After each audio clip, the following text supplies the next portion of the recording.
પણ ભગવાન પાસે, ભગવાનના સંતો પાસે શું માગવું એ બહુ સમજણનો વિષય છે. કારણ કે સંત સમાગમ કર્યા વગર, સત્સંગ કર્યા વગર કોઈ દિવસ માગતા આવડતું નથી.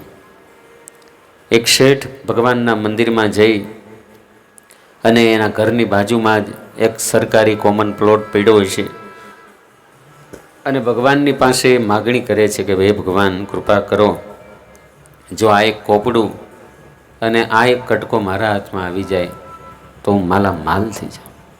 આવી રીતે પ્રાર્થના કરી, યાચના કરી અને શેઠ મંદિરમાંથી નીકળ્યા, ગાડીમાં બેઠા. ગાડી હજી શરૂ કરવા જાય છે ત્યાં એક ભિક્ષુક ત્યાંથી નીકળ્યો. એટલે શેઠે આમ હાથ લંબાવ્યો, ખીચામાંથી હાથ કંઈક કાઢી અને ભિક્ષુક માટે હાથ લંબાવ્યો. ત્યારે ભિક્ષુકે શું કીધું ખબર? કે અમે ભિખારીના હાથની ભિક્ષા નથી લેતા. શું કીધું? એ કે અમે ભિખારીના હાથની ભિક્ષા નથી લેતા. અને શેઠ ગરમ થઈ ગયા. અને તું કે અમે આવા માલદાર માણસ, ધનપતિ શેઠ, અને તું અમને ભિખારી સમજે છે? તો કે તમે ભગવાન પાસે શું કરતા હતા? ભગવાન પાસે શું કરતા હતા? ભીખ જ માગતા હતા. ભગવાનની પાસે ભક્તજનો બધાએ આપણે બેગર ભિખારી જ છીએ. પણ આ તો ભગવાન એવા છે કે આપણું બધું સમાવી લે છે અને ઢાંકી દે છે. ધ્રુવજીએ ભક્તજનો 6 મહિના સુધી આકરી તપશ્ચર્યા કરી, પણ અંતે આ લોકનું માગ્યું. કારણ સાધુ સમાગમ નહોતું.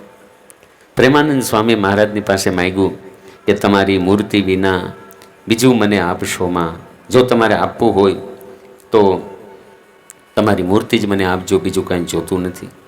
અને ભક્તજનો, જે આપણે ભગવાનને આપીએ છીએ એવું ભગવાન આપણને આપે છે. આ નિર્વિવાદ વાત છે. એટલા માટે ભગવાન થકી વધારે સુખ આપણે પ્રાપ્ત કરવું હોય, વધારે જોતું હોય તો એ રીતે ભગવાનને આપો. એક ડોશીમાં હતા, નિત્ય પ્રત્યે મંદિરે જાય અને શાકભાજીવાળા હોય, ફ્રૂટવાળા હોય, એમની પાસે અલગ અલગ ક્વોલિટીના કેળા હોય, સફરજન હોય, જે કાંઈ ફ્રૂટ્સ હોય એ બધું અલગ અલગ હોય. એટલે ડોશીમાં રોજ મંદિરે જાય અને ભગવાન માટે કેળા લઈ જાય. પણ કેળામાં પણ ત્રીજી પ્રકારની ક્વોલિટીના હોય ને, એ લઈ જાય. અને ભગવાન પાસે પૂગે તો ધૈર્યા જેવા રહ્યા ના હોય. એટલે ભક્તજનો, કોઈને જમાડો, કોઈને આપો, દેવ મંદિર માટે લાવો તો એવું લાવો, ભલે એક સફરજન લાવો કે 2 કેળા લાવો, પણ એ ભગવાન સુધી પહોંચે અને ભગવાને જમી અને તૃપ્ત થાય. એટલે ડોશીમાં રોજ માટે એવા કેળા લઈ આવે અને પછી પ્રાર્થના કરે કે હે પ્રભુ, હે ભગવાન, હે દીન દયાળ, મારે 2 દીકરાને ત્યાં તો એક દીકરો છે, પણ ત્રીજા દીકરાને ત્યાં દીકરો નથી. તો કૃપા કરો, એમને પણ એક દીકરો, એક સંતાન સુખ પ્રાપ્ત થાય. અને રોજ ડોશીમાં કેળા લઈ જતા અને ભગવાન એની પ્રાર્થના સાંભળી અને જેવા કેળા લઈ જતા હતા ને એવો જ દીકરો આપ્યો.